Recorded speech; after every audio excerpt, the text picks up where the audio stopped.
Every child deserves a little help, a little hope, and someone to believe in them. This is what we try to provide every day in the schools that are provided the Student Enterprise Program across the greater Cincinnati area. Robert was a special education student. Robert was in a 9-child family. And just to get at least half of those children to school every day was an arduous task for his mother. And Robert was a quiet, shy young man who slipped through the cracks.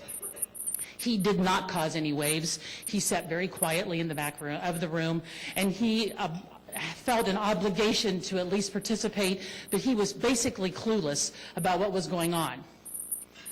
Once again, I asked the question about Robert and why he seemed so distant, and the teacher said, basically, it's a surprise that Robert's here today.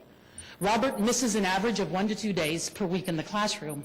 And when he does come, we spend all of our time trying to get him caught up on what he's missed.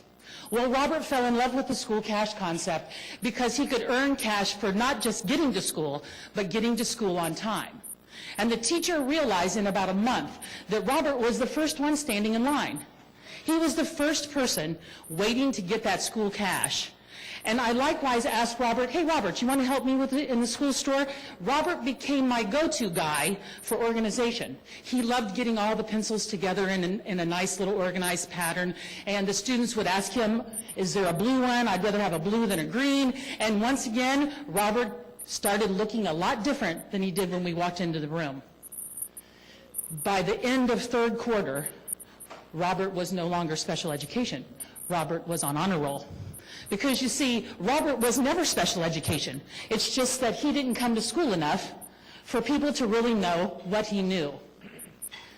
I wish that every person in this room could see what I see in those eyes of those children every day.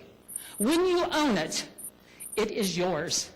And when you own it, no one can take it away from you.